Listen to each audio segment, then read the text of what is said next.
Here's a garden tip. From our garden to yours.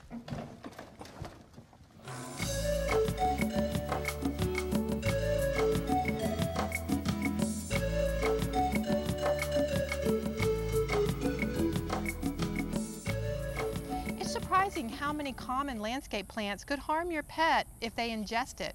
With me today is Dennis Mudge, our natural resources and livestock agent. He's a poisonous plant expert, and he's here to tell us all about why pets are attracted to plants. Yeah, it's a strange thing. You would think dogs can eat anything. How could they possibly get poisoned? But you know, Celeste, they can because they'll eat anything. They're scavengers, and so they can even eat rotten stuff and be okay. But when it comes to a poisonous plant, even a dog can be killed. And I always thought that animals knew what was toxic and what was not. Yeah, don't believe that. They really don't, and they get in trouble sometimes. And I get calls from veterinarians as well as homeowners saying, what could have possibly killed my dog? And a lot of times I know they think it's poison that was put out, pesticides or something like that, but a lot of times it's actually that they ingested a plant. That's right. Probably the #1 killer of dogs on the table here today is sago palm. You say, what? Sago palm? Well, it's toxic, but normally they wouldn't bite this and get hurt. It's actually that big flower that comes out of it. Smells horrible, like rotten eggs. Only a dog would eat on it, and it's the #1 killer of dogs in Orlando that eat poisonous plants. No kidding. And so I see another one on the table that I know is highly poisonous. And this is poisonous to humans too? Yes, it is. Okay. Yes, it is. So the other one on the table, the oleander, that Yes. could also, of course, poison humans, but animals eat this as well? Well, if they get into it, puppies sometimes will chew on things that are in the yard just for fun. That's a no-no with this one. This one is so poisonous that when the Navy base was here, some of the boys cooked hot dogs on sticks and they died. That is that poisonous. Oleander is a dangerous plant. We see it along our highways, but we need to be aware of that. And so if your dog, even your puppy, chews on it, you're in trouble. Now, you had also mentioned cats. Are some of these plants something that a cat would be attracted to as well? Probably not. Cats are a different story. Cats chew on plants to throw up a hairball, and they do it commonly. And so that's a safe thing for them normally because they throw up what they eat. But what if they chewed on an oleander? It wouldn't matter if they threw up their hairball or not, they would still die.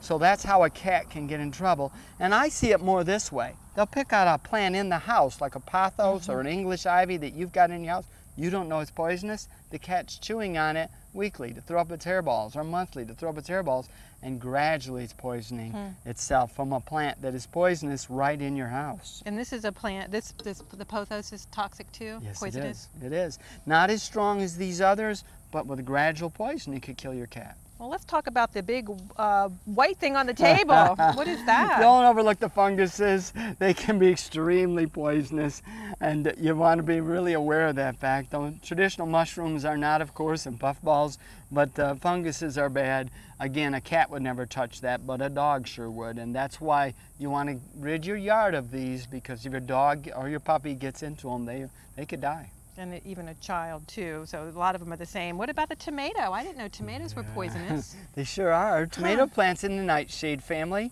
and there's a weed that appears in our yard every so often that has a square stem that looks just like the tomato plant, but instead it has a little black berry on it. Oh, it's very poisonous. It's called deadly nightshade. Yeah, or black nightshade, same family. This plant's poisonous too. We eat the fruit, and the plant is poisonous. Who would ever think of it? And in our garden there's others. The potato plant, the eggplant, they're in this same family. Even though the fruit is edible, or in the case of a potato, the tuber, they're poisonous. Well, back in the day, I heard that tomato was the real original poison apple for Sleeping Beauty because the plant's poisonous and they thought that the fruit was also poisonous. So that's an old wives' tale. So what else have you got? You've got one more, I think. Yeah, the Chinese tallow's in a lot of people's yards. That's one not to overlook. It's very poisonous, so it's one you want to be concerned about. Chinese tallow. And here's one that may surprise you, the asparagus fern. It's poisonous, but the real bad one's the fruit. The little tiny fruit that's on it, if you had a kitten that decided to play with that and eat that, whether you had it in your yard or in your hanging plant outside, it could kill your cat. So how many poisonings did you say you get calls a year? I wonder how many pet poisonings there are a year. You know, I don't get them all, but I want to tell you one thing about this that's really important, and that is if you do have a plant animal that gets poisoned, take the plant with you when you go to the vet. That's the way they can help you. If you don't take the suspected plant, you may have trouble. So you want to take it along. And I get calls every so often, usually from the veterinarians who are tied in, who know that I work in this area. And the vets, they pretty much know a lot about plants and poisonous. I would say they know a lot about animals, and that's why they call me for extra help.